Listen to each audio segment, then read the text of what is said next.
All right, guys, welcome to Trailer Track Review Part 2. I'm really stoked about this. You guys have been sending me amazing music. It's been really inspiring to listen to all of it, so thank you so much for sending me these tracks. And I'm not going to bother with a big long preamble this time around. I'm just going to jump right into it. So we are going to start with a track entitled Revenge by Bob Strange. Thank you, Bob, for sending me this track. I love the title. Let's get into it. We'll just listen to it, and then we'll talk about it after. Here we go.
Wow.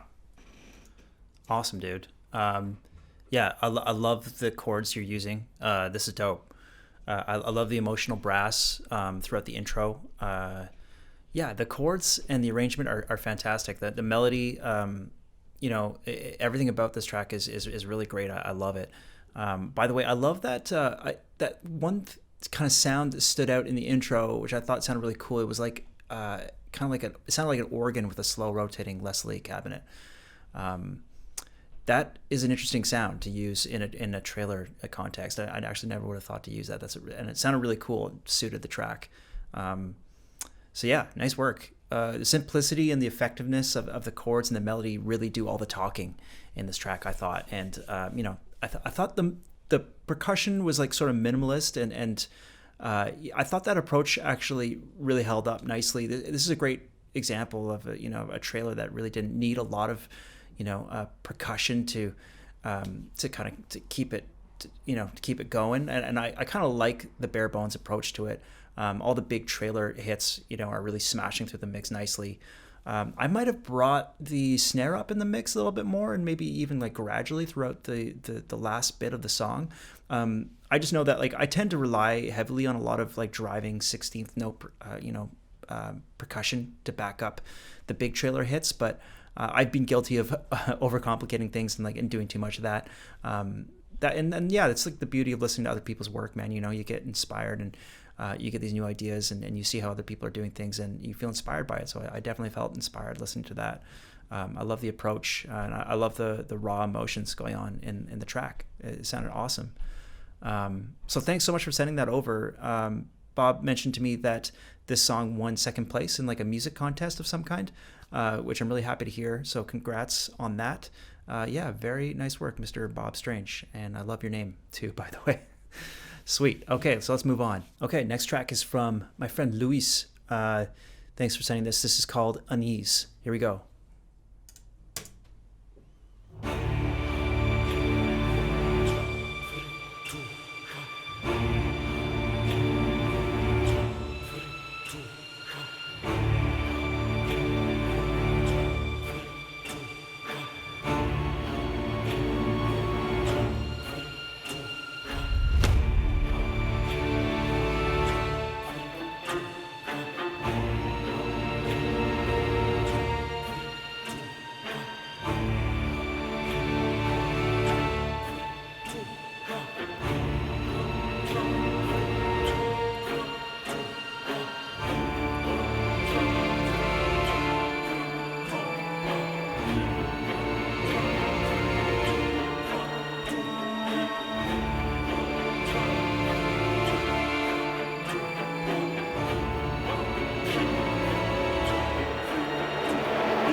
Oh, cool outro.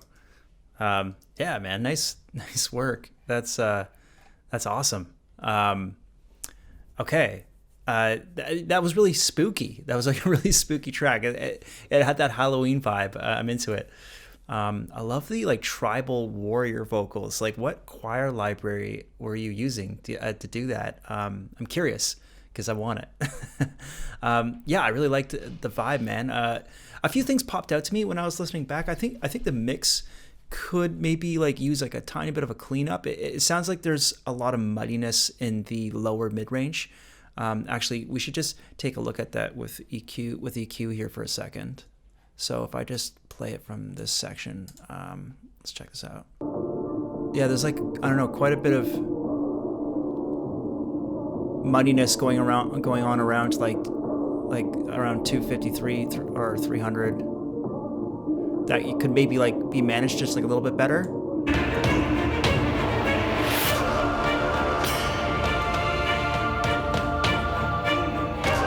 Also, the mix sounds like it could maybe be just like a little bit overcompressed.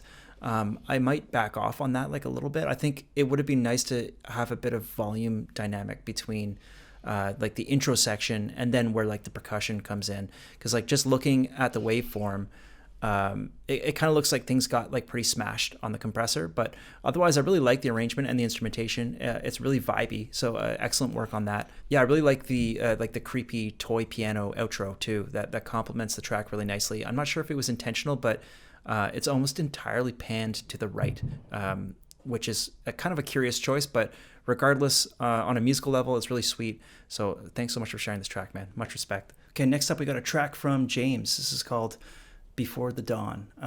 James is one of my supporters on Patreon, so a big shout out to you. And yeah, let's give this track a listen. Here we go.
Nice. That's awesome. And yeah, I love the use of acoustic guitars in this track to create some rhythm in the intro, and that coupled with the string staccato patterns it was really nice. The piano breakdown halfway through is great. I love the big like tubular bell hits that are going on every 16 bars or so near at the end, with like coupled with like the big trailer hits. It's a really awesome. And and that at the end we get like this choir that comes in and finishes it off with like a big orchestral swell at the very end, which is a really nice finishing touch. Everything's sounding great, man. The mix is on point. There's a lot of clarity. I might have introduced some percussion element like around like 20 seconds. When the acoustic guitar like pattern changes and it gets a little bit more intense, maybe like, I don't know, like a big trailer hit or like a Brahm or like some kind of percussive thing there. That would have been nice just to divide up the first 8 bars from the second 8 bars. But you basically do that at 16 bars, which is cool. And that's where the strings get a little higher and more powerful. So that's great. You had the right idea. The back end of the track sounds really nice. Listening back a few times, I feel like maybe there was a bit of room to add like, some kind of bassy low like horn blast or something, or like some Brahm kind of sounding thing every 4 bars, just to dig into that low E root note. I feel like there was room in the mix there for something like that, but I'm getting lost in the details of everything. That's just something I heard that might have given it a little bit more impact. I think all those tiny details are just things that push an otherwise great mix towards being like incredible. I mean, as it is, this song is awesome, man. It's got great stuff. I'm really impressed. I know you spent some time working on it, so man, thanks again for sending this track. Awesome. Okay, next up we have Eugene's track. This is, I think it's just called Epic Trailer, but yeah, let's check it out. Here we go.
Whoa. Super epic. Nice, man. Okay, what I like about this track, interesting percussion, lots of cool polyrhythmic stuff, tons of details, lots of glitchy, cool samples, powerful string staccatos. There's tension being built throughout the track, and there's lots of like power and momentum. This is really epic, and I could see it being used in like an action sequence of some kind. It's definitely got that vibe. So yeah, I love it, man. I think the big intro and the start, it just really smacks you in the face. It's awesome. The mix is cool. I feel like there's a lot of saturation going on in this track. And it might be kind of like building up a little bit intensely around like 100K, like, or in your low mid somewhere. Let's take a look. It's not even that there's like too much of a build up around that range. It's just, maybe I'm hearing just like a lot of saturation around here.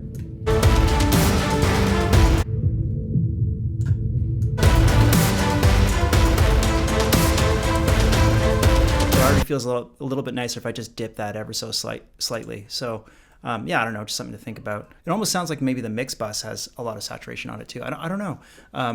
Sometimes like plugins like OTT can push the mix into overdrive oblivion sometimes. I don't know if that's what you're using, but I think sometimes there's like this obsession that we have as producers about compressing things, and I've definitely been guilty of that in the past. Over the years, I've really tried to uncompress things more and more, to be honest. And I just think that a bit of volume dynamics in in trailer music, or just in tracks in general, just goes a long way. It really is subjective. It depends on the type of genre you're working with. So it could be something to think about. I think it's a matter of taste. I'm not saying there's a right or a wrong, but yeah, I think that we want the most powerful part of our song to really hit us in the gut. And if there's no volume differential between the intro and our back end, then they both lose their respective value, if that makes any sense. So going on a bit of a tangent here. I think the distortion or the saturation really kind of suits this track, but maybe there's a little bit too much juice here and there, and it could add to a bit of muddiness. But otherwise, I really like the track musically. The song is awesome. It's heavy as hell. It makes me want to headbang. I don't have long hair anymore, so that it would look really stupid. But yeah, maybe I'll grow it back.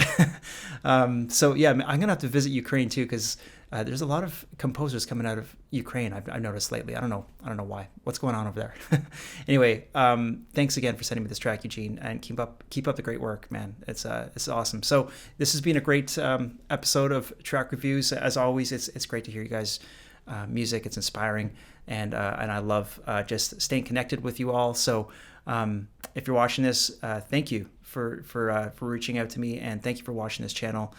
Please don't hesitate to give the video a like, or subscribe if you want more content like this, and I will see you in the next video. All right, guys, peace.